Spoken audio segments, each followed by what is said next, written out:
the deluge of the past, the inferno of the future, how the Earth's history could repeat itself in a catastrophic way.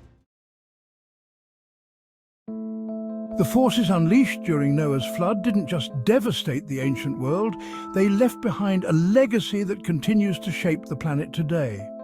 These same forces, while slowed down, did not stop entirely, driving earthquakes, volcanic eruptions, and even fulfilling biblical prophecy might once again rise to the surface, bringing catastrophic change. But this time, it could be the final judgment. Dr. John Baumgardner's catastrophic plate tectonics model provides a lens through which to understand these immense, world-altering events. The model has made a significant impact by providing a scientifically grounded explanation for the rapid geological changes that could have occurred during Noah's flood. In a matter of months, the Earth's surface was reshaped. Mountains rose, oceans were carved, and the continents we know today were rapidly formed. According to Genesis 1:31, after God completed the creation of the world, he saw that everything was very good. The Earth was initially stable with no significant tectonic movement like subduction or volcanic eruptions. The environment was conducive to human life and was a reflection of the perfection and order of God's creation. The world we live in now, with its tectonic activity, earthquakes, volcanic eruptions and subduction, is seen as the result of the judgment during the flood. Catastrophic plate tectonics. At the heart of Baumgardner's theory is the concept of runaway subduction, where entire tectonic plates sank deep into the Earth's mantle, triggering extreme heat, pressure, and multiple tsunamis. The intensity of these forces, unlike anything we can imagine. The result? A reshaped world formed in the blink of an eye. The flood didn't just alter the Earth's surface. It created the raw materials that still power our world today. Massive amounts of vegetation and organic matter were buried under layers of sediment, eventually becoming coal, oil, and gas deposits. The unimaginable heat and pressure in the Earth's crust during the flood, especially through runaway subduction, would have transformed this material in a fast process, creating the vast reserves we now rely on today.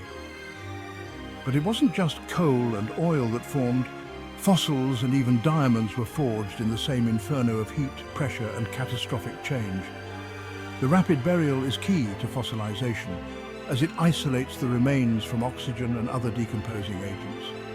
Some fossils show remarkable preservation, even including soft tissues, which challenges the idea that these remains are millions of years old. The rapid burial also of carbon-rich materials exposed to high pressure and high temperature conditions deep in the mantle are factors required for diamond formation. This process would have allowed diamonds to form much more quickly than in conventional view. Over time, the Earth's tectonic movements, combined with post-flood uplift, have brought many of these deposits closer to the surface. For example, mountain ranges that formed through tectonic uplift and volcanic activity would have exposed some of these deeper resources.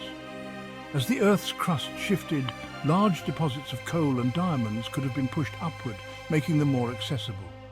Even magnetic field reversals were recorded in the Earth's crust during Noah's flood. The Earth's magnetic field is generated by the movement of molten iron in the outer core. The rapid sinking of tectonic plates into the mantle during runaway subduction would have caused significant changes in the flow of heat and material in the mantle and the core, creating the conditions necessary for a magnetic reversal. Rapid seafloor spreading during the flood could account for the alternating patterns of magnetic reversals found in the oceanic crust. These reversals, which are thought to occur over thousands or millions of years, happened within short time due to the rapid movements associated with the global flood. The role of subterranean water and fossil fuels. In the book of Genesis, we read about the fountains of the great deep, waters unleashed from beneath the earth during the flood.